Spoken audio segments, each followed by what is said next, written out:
G'day everybody, welcome to the Talking Reds fan channel. We are here today with a little bit of a special update, I suppose. If you've been hiding under a rock for pretty much all this morning, you would have missed the news that Liverpool are incredibly serious about signing Florian Wirtz from Leverkusen. In fact, I'd go as far to say that the deal looks like it's almost pretty much done. I'll be joined in a little bit by Naj, who on in a few minutes. Actually, I speak too soon. He is here now, and I'll get him in. There we go. Guten Tag. All right. Is she okay? Yeah, not too bad, mate. Hang on, I'm just going to turn the speakers up. Right, so yeah, as I was saying, I'll just go through the quick introduction there, but looking at the big news of this morning, that I'm actually just going to pull my Twitter page back up as well. As I say, if anybody's been sleeping under a rock this morning or had a little bit of a lie-in, you're going to have missed the build-up of basically the biggest weekend in Premier League history. Liverpool are going to get the trophy presentation tomorrow, which everybody's excited about. The parade is coming Monday.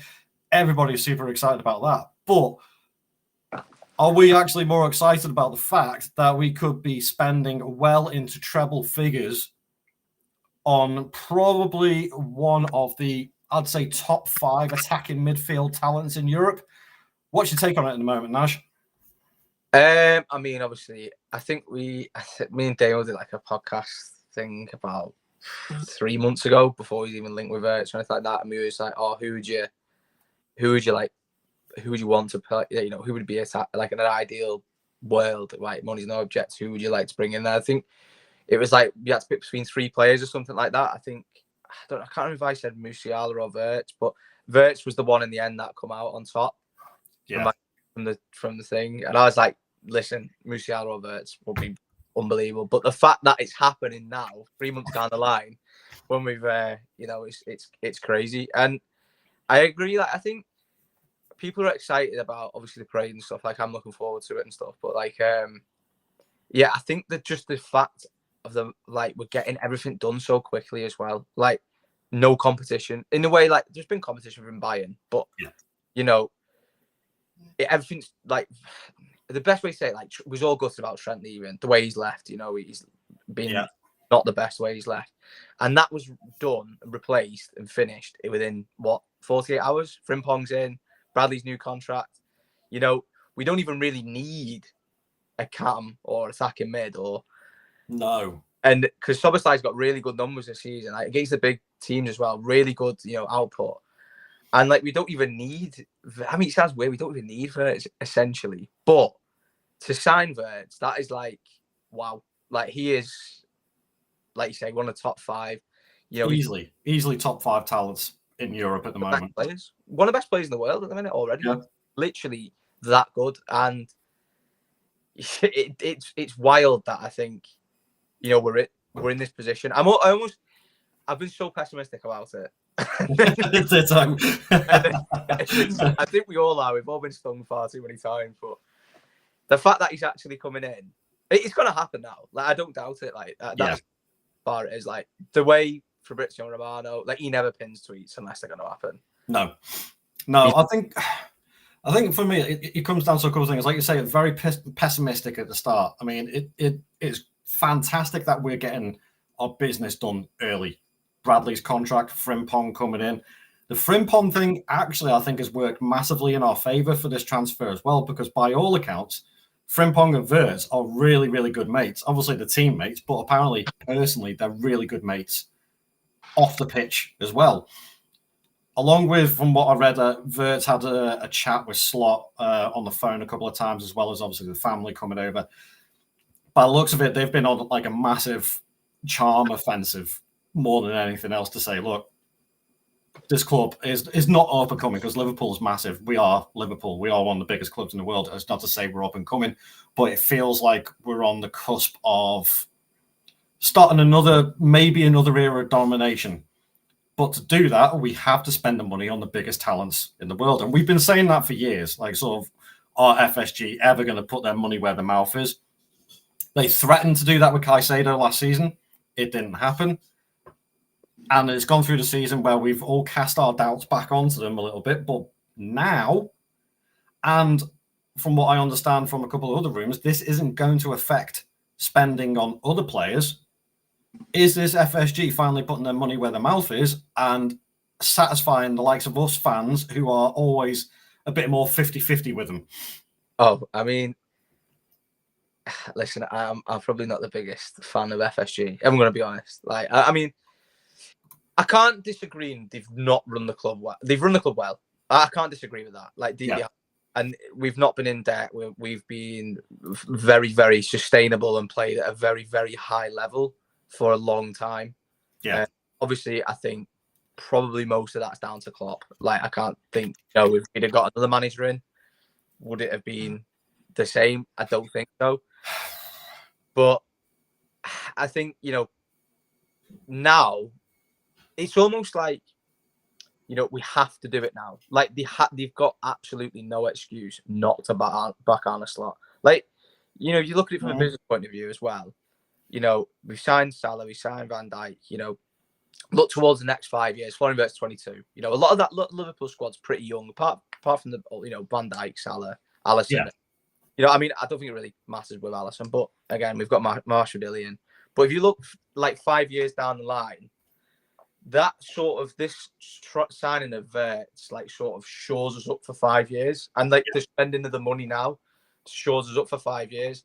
I was thinking about something last night. I couldn't sleep properly, but obviously I was not alive when this happened. But when Liverpool signed Kenny Dalglish, I'm not comparing Vertz to Kenny Dalglish, but when Liverpool signed Kenny Dalglish, I think he was the most expensive player at the time. Well, if not one of at the time, in British football at the time. Yeah. I mean, obviously people were spending millions at that point over in Italy and stuff like that. But when we signed Kenny Dalglish, we lost Kevin Keegan and we signed Kenny Dalglish for a lot of money back in the day.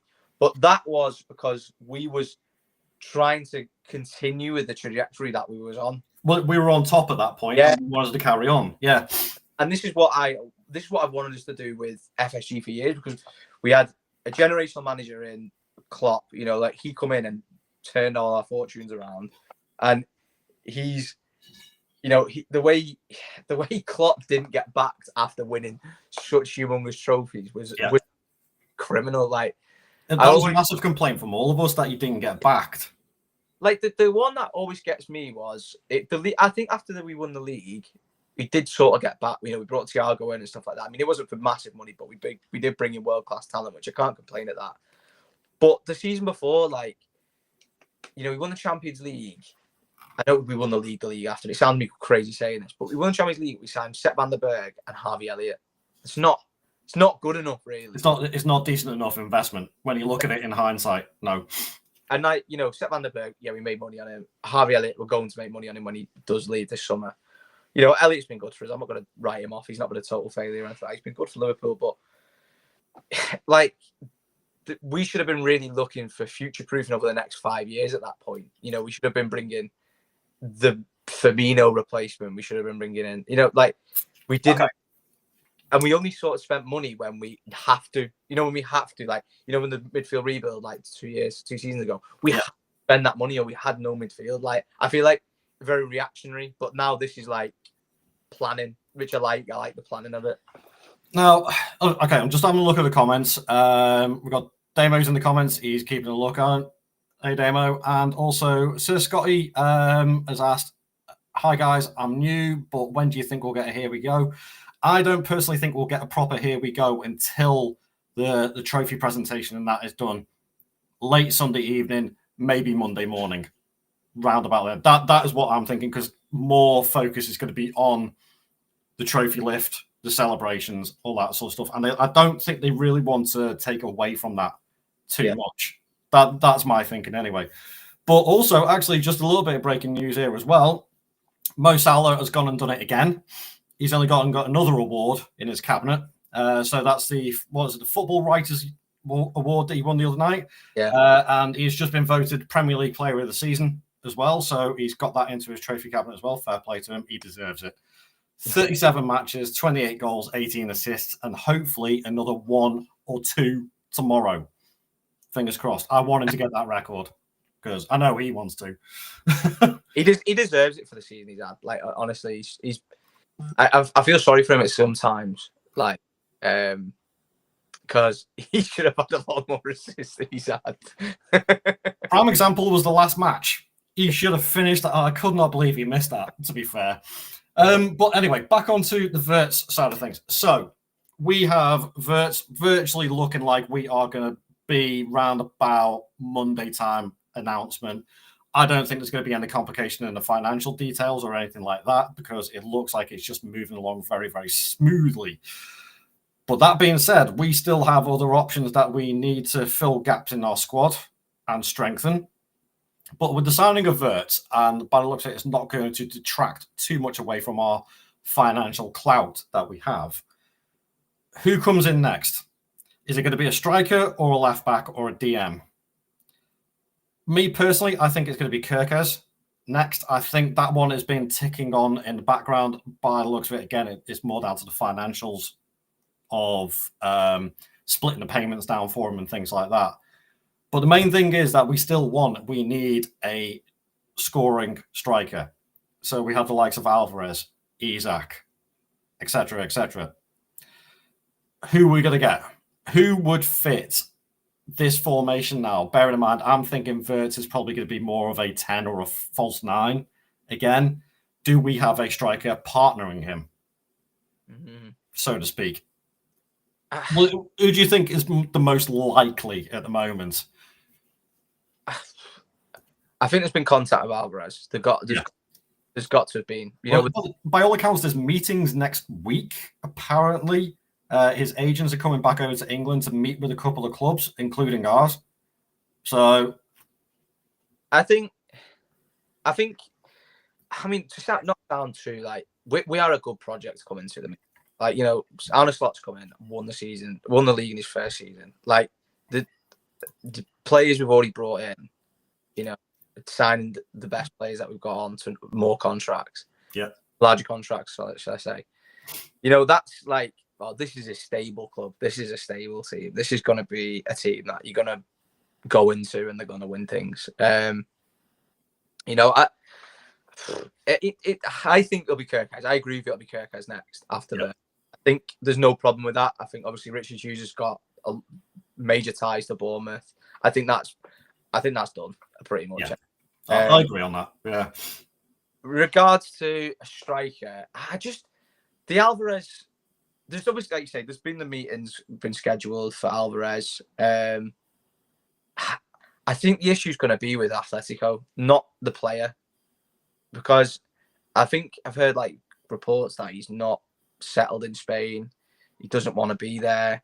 I mean, his record this season is immense in Spain. Like, he's got such a good record. He hasn't. Madrid have not performed as expected, I think. No, he's been good, but Atletico haven't really. I think he's got 26 goals or something this year. Really good. I'll double check that actually. Transfer market. Let's have a quick look and see. Alvarez is not one I've actually had a look at, because personally my mind has been like sort of pretty much solely on Isak, to be fair. But if that is the way it is, and we are looking at Alvarez as perhaps, I like an Alvarez more to a Firmino style striker. Yeah, exactly. I mean, I sort of was all in for Isak because I think he's absolutely elite. Like, he is so good. He's been the best striker. I mean, you could argue Gyökeres, you know, he's not playing in his record, Gyökeres, is insane, and he is a very good player. But he's playing in League of Portugal. Like, Isak, and he is elite. I mean, he's not been scoring a bit of recent times, but he's just very good. He's just good at everything, and that's what I like about Isak. Like, he holds it up. He's good at dribbling. He's fast. He's strong. He's a nightmare for defenders. He's head the ball. Like, he's a complete striker, isn't he? Like, he's just that good. So yeah, I'll pick up what you said. Just looking at Alvarez's stats here. So 53 games in total this season, 29 goals with 6 assists. That's a pretty good record for a team that has struggled. I mean, I don't know exactly what the Liga positions were this season. Let's have a quick. I think that's third or fourth. Third. Yeah. Third. So, and I think they're going to finish third as well by the looks of it with one game to go. But yeah, because they've drawn too many games this season. But Alvarez has definitely been a standout statistically wise for them. So I can understand the attraction. Definitely. His finishing's really good as well. Like Alvarez. Yeah. And that's a big thing with Alvarez. Like he's probably not the fastest. He's more like a Suarez sort of player. Like he's very good with close control dribbling and stuff like that. But his finishing's brilliant. Left foot, right foot. Just a little less bitey. Yeah. But let's say by the looks of it, Last Pie's here with a comment saying he's heard that Alvarez has a buyout clause. I have heard that as well. His current valuation, according to the transfer market, is about 90 million euros. So that works out about what, 80 to 85 million quid, something like that. I mean, we paid that for Nunes, so. And Nunes, by the looks of it, the most likely target is Atletico Madrid at the moment. So we scratch their backs, they scratch ours, do a little swapsies, bit of money going here and there. I've been saying this for a while. I think that could be, he's the most Simeone player going. But I think that, I think what probably I envisage would be put on the table from Richard Hughes and I forgot his name now, Edwards. Yeah. I think what a deal be put on the table is, do you want Nunes? And we'll give you some money. I think that's what it'll be. Sort of like maybe the value Nunes at about 45 million, and then they'll say we'll give you the other 50. Yeah, possibly 40, 50 million. I mean, if you look at it on that point of view, right, the net spend of that isn't actually that bad, is it really? Like, because this is what it's going to come down to now. It's going to come down to obviously there are some Liverpool fans who will say that we don't spend enough. I am one of them. I don't think we have spent enough, but I can understand why we didn't do it last summer. I get the reasoning on that, and it's worked out pretty well for us. But now it's going to come down to other rival fans going, oh, you constantly whinge that you don't spend big money, blah, blah, blah. And then we do. But what we are really, really good at is balancing the books. Yeah. And we don't have a high net spend. So I'm fully expecting, like we have said before, at least half a dozen of our players to go to compensate for the fact that we are spending or going to be spending 100 million euro plus on one, maybe two players. Yeah. They're big figures. So we do need to balance it out a little bit, but obviously the money is still there because we've had a lot of prize money this year as well. Yeah, I mean, it was over 100 million just for how far we got in the Champions League, which is... Yeah, it was 100 million plus for the Champions League, and I think it was 150 million plus for the Premier League after you get all the competition, TV rights and everything put into it. That's massive amounts of money. Huge. I mean, I've looked at it like that. I've been sad about that. I've been wanting to transfer. I was sat there before coming to the stream and I was like writing down numbers and I was like, I was trying to think as in how FSG think. So I was like, Liverpool have got this prize money. Not all of that will go on player sales. I know that, but player purchases. But I was like, Elliot goes 30 million, 40 million, possibly.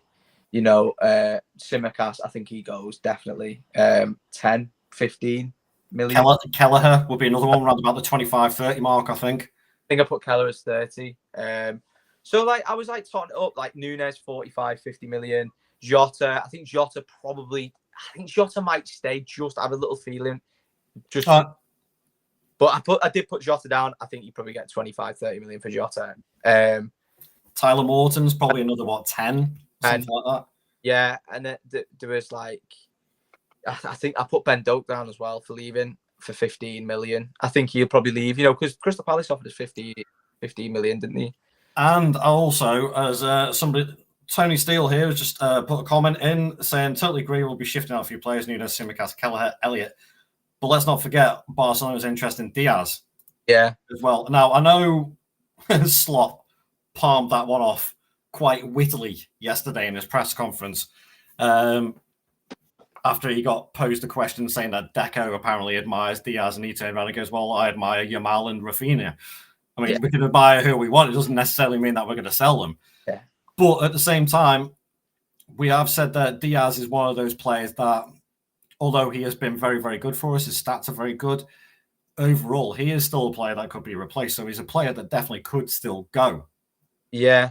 I think with Diaz, like, you get good money for Diaz, but the other thing is replacing him. Like, he's on a very low contract. Like, he's on 60k a week, which is he's one of the lowest paid players at the club, I think. You know, Nat Phillips is on more than him. Nat Phillips is 60. That's mental. Kanate and Nat Phillips, Ibrahim Kanate and Nat Phillips are on exactly the same wage. That is, to me, is absolutely mind blowing. Well, Nat Phillips' agent definitely played a blinder when it came to those contract negotiations. That's for certain. I think he goes this year, Nat Phillips. He's got to, hasn't he? He's got to go. Like, he's been here for like what? I mean, he's been here since the academy. Like, he's got to go. Yeah. How much you get for Nat Phillips? Probably 5 mil, something like that. I don't know. But like, if you put it all in player value up there, what I was trying to go back to is like, you know, that's over 100 million. That is actually Vertz transfer. That, I mean, obviously, that is 6 players going. Well, obviously 7, 8 even, but that's like 150, 160 million if you look at it in pounds. Euros obviously is more, but like that money is profit without buying the players. You know what I mean? Like that. You get them players in, you get Vertz in, big chunk of that's gone. You know, then obviously Alvarez. Let's say we get Alvarez, Kirkes. You know, that goes up to what 200 and it's probably about 250 up just under. Yeah, I think so. Yeah. But we're only spending 100 million of like actual money, you know, like actual like. Yeah, the rest of it's out of our actual transfer budget should be. I'll see what you're saying. I completely agree. I think we will balance the books quite easily. Obviously, we've got no PSR worries or anything like that, so that could all go to jog on. It's the one thing I can compliment FSG on is when it comes to balancing the books, they are very, very good at it, and we've had no issues that way. Princess Dunzi, who here loves it that Vertz is joining Liverpool? Yes, we absolutely do love it. We love this idea. The fact that also it did pretty much come out of nowhere, it's kind of blindsided most fans, I would say. Not many of us picked up on this one. We were all looking in different directions at different targets, and then all of a sudden, Vertz's family comes over, gets a little trip to Blackpool. That must be the selling point. That must be the selling point. Big long stick of candy. Get some Blackpool rock and down to the pleasure beach. Done. Sorted.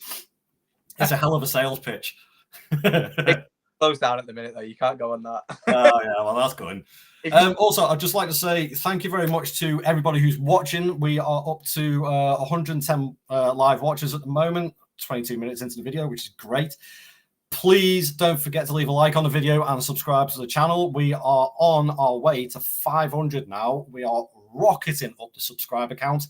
So make sure you leave a sub onto that.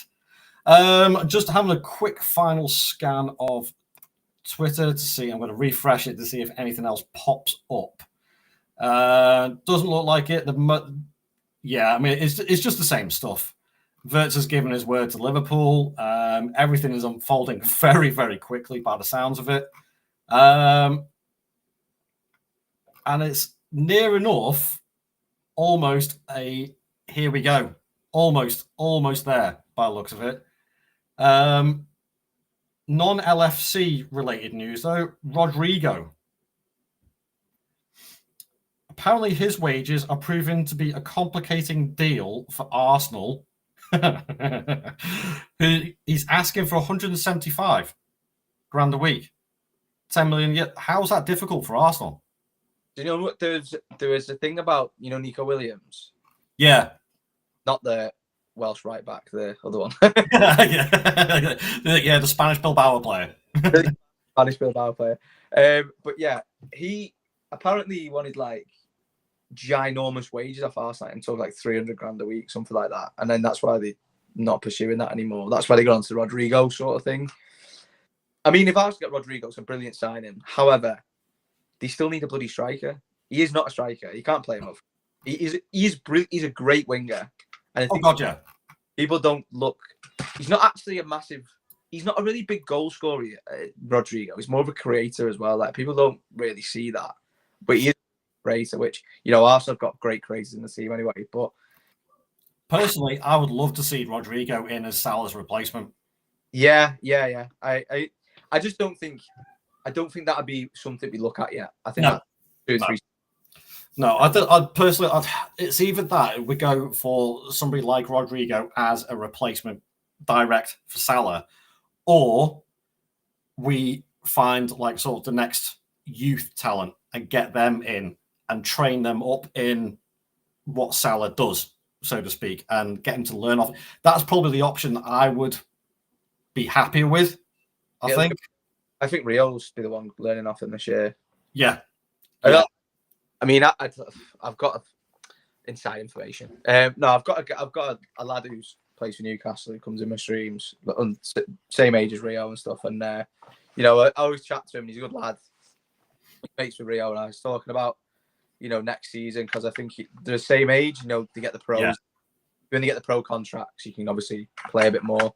And I was like chatting about Rio. I was like, you know, obviously I see a lot of videos come out about, posts come out about Rio. You know, show the tapes about him and stuff like that. Yeah. But I always speak to him and I say, I always ask him, like, how good is he? Like, how good is he? You know, your under 21s level. He's actually ridiculous. Like, he is. We've got an absolute baller coming through. He'll be massive. And as I was saying, like, yeah, he'd probably be learning off Salah. And I was like, yeah, he was like agreeing. He said, yeah, probably that's what probably will happen. I mean, it's definitely going to happen, obviously, but I think that's something that we'll probably look towards. I mean, Slot really rates him. I know that already. And I'm looking forward to seeing it, actually. I'm looking forward to seeing a couple of youth players come through, actually, in the Cups this year. You know, I think Slot's a very big advocate of that as well. He has been, did that. I think that was a key part when they brought him in. Yeah. That they wanted a manager who was going to follow that same mantra of bringing some of our best talents through. Now, admittedly, I think some of our younger talents are probably going to they need some loan time now. They need a good full season at a decent club. Let's have a look at this. So, Tadeusz Sasha Tolveri said Vertz will be announced on Monday. So there's a comment there popping up on that. Vertz is the next best player in the world, and you'll see how nobody believed we stood a chance. Well, to be fair, yeah, there is grounds for that, though, for us doubting whether FSG are going to pull their fingers out their backsides for it, but they have. And I am the king. Cherky would be a great Salah replacement if we sign a striker like Isak. I'm hit or miss with Cherky on this one. That's just my personal opinion. I agree with that, yeah. Creatively wise, I do not doubt it. His stats are amazing when it comes to creativity. It's his work rate. Yeah. I doubt at the moment. I don't know whether it's because he's just not getting on at Lyon, or Lyon aren't going where he wants them to go. And perhaps a move to Liverpool will G that work rate and teamwork out of him a little bit more if he comes to a more successful club, or whether that is just him as a player. A little bit of I don't want to say a lazy player. That's probably a little bit harsh. Nonchalant. Yeah. That's probably a better word for it.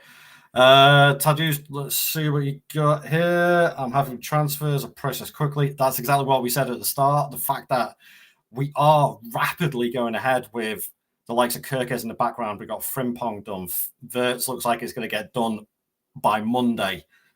It's mental how quickly we're moving through this and getting it done. But I'm not opposed to it. I really, really like it. It's a good idea. Who have we got here? Tador. Now that Vertz will join the midfield, who among Maka, Grav, and Zobo will get benched? Well, my opinion on this is that I don't think any of them get benched. I think it's just a little bit of a positional swap. I think Grav and Maka will stay in the central midfield, and then I think Zob will either get pushed out to a left-hand or a right-hand side, and Vertz will go centre, or Vertz will go out left or right-hand side or centre, and they'll just swap around. They'll rotate. I don't think Zobo gets dropped. His stats and his work rate have been too good this season. So I just think it's going to be a whole... what I'm hoping to see is, because the last thing I want is for Vertz to be hamstrung when it comes to his creativity, because that's where he thrives. So we need a little bit more fluidity in our front four. So I think there's going to be a little bit of swapping around going on. I don't know where you heard. Do you hear any of that, Naj? Someone was going to ring the doorbell. I seen it. So I just... But I'm just saying, I think so when it comes down to what players are going to get dropped when Vertz comes in, I don't think it's going to be a case of that. I think it's just going to be more of a rotational, trying to keep the attacking fluidity and creativity going or upping a little bit, because I think that's the one thing that we've missed besides Salah is that little bit of creativity. Yeah. I've got a question for everyone in chat, and I've got a question for you as well, Stu. Yep. Do you think Vertz is not right? I'm not going to say better, but do you think he is? Actually, no. Yeah, well, sorry. Is he a better signing than Bellingham would have been for Liverpool?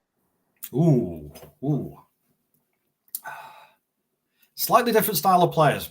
I see Bellingham more of a box-to-box midfielder. I think that's where he is most devastating, so to speak. Vertz is definitely more of an attacking midfielder, but I do think it's his creativity that we miss.